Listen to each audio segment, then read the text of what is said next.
bem-vindos a um vídeo Ucão Notícias, onde contamos algumas das notícias mais interessantes desta semana. Começamos pela Nvidia. A placa gráfica RTX 3060 já tem data de lançamento, que vai ser 25 de fevereiro. Esta gráfica não vai ter modelo Folder, pelo que só veremos modelos customizados pelos fabricantes.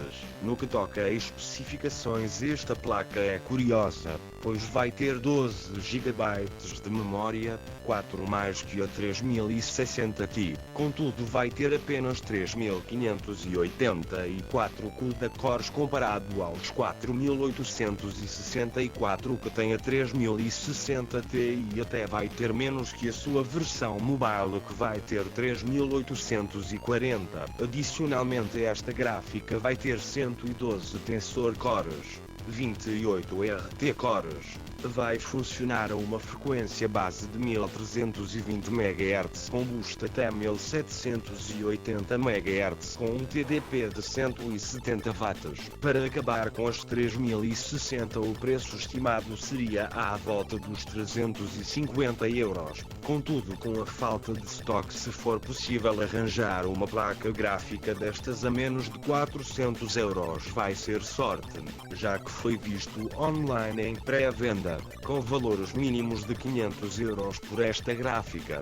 Esta semana também foi dada a notícia que a Nvidia vai fazer gráficas GTX 1050 Ti, devido à falta de estoque para as pessoas poderem comprar uma gráfica. Esta gráfica já tem quase 5 anos, e na altura já do lançamento era gráfica para jogar a 1080p em jogos relativamente simples graficamente. Contudo, esta gráfica não é atrativa para os miners, pois só tem até 4 GB de memória, pelo que o estoque desta não será afetada por estes utilizadores.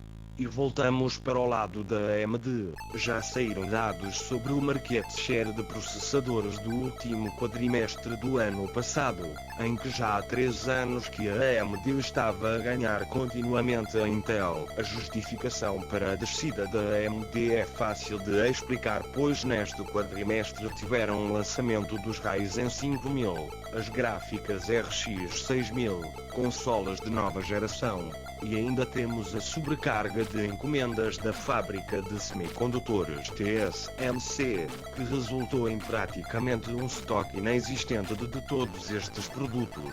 Esta semana também foi visto uns benchmarks do processador i9 11900K contra o Ryzen 5800X em jogos e Cinebench, sendo estes bastante similares no que toca a jogos e no Cinebench, com uma vantagem em multicore para o i9, pois deve conseguir manter maior velocidade em todos os cores a custo de um consumo elétrico muito maior que o seu rival.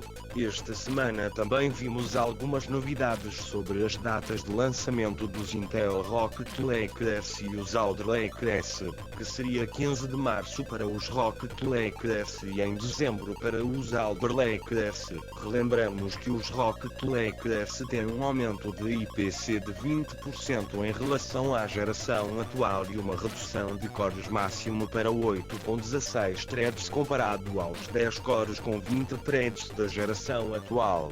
Agora, uma notícia fora destes principais fabricantes é que as caixas da NZXT, em específico o modelo H1, foi chamado à devolução nos Estados Unidos e Canadá, pois existia uma possibilidade de incêndio por causa de um parafuso, o qual tentaram arranjar enviando um parafuso de plástico para os utilizadores.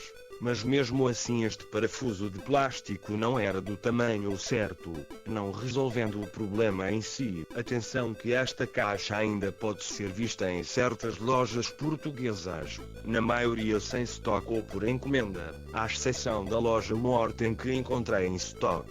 E agora vamos a notícias curiosas da semana. Começando pelo conhecido como, que basicamente foi de um leak massivo de passwords de e-mails da Google, Outlook e Hotmail, em que o número de passwords de e-mails expostas foi de 3.200 milhões. Vou deixar um link na descrição para um site onde podem ver se o vosso e-mail está nessa lista, e no caso de estar, mudem de passwords e ativem verificação de login a 2 passos. Por último, apareceu a notícia que no Vietnã os donos dos cibercafés estão a pôr as suas máquinas a minar, visto que com a pandemia não têm clientes para rentabilizar o seu estabelecimento. Os cibercafés tiveram o seu ponto popular em Portugal a partir de 2003, quando a internet em casa dos portugueses ainda não era muito comum, e de facto estes começaram-se a extinguir quando a internet popularizou em Portugal poucos anos depois. E vocês já meteram a minar a vossa gráfica aproveitando o boom das criptomoedas, ou acham que é uma má prática? São do tempo que jogaram Counter-Strike ou Medal of Honor nos cibercafés cá em Portugal? Deixem os seus comentários abaixo sobre algumas das notícias. E com isto acaba o vídeo de notícias. Se gostaram, dê like e subscrevam ao canal para mais vídeos. Até a próxima.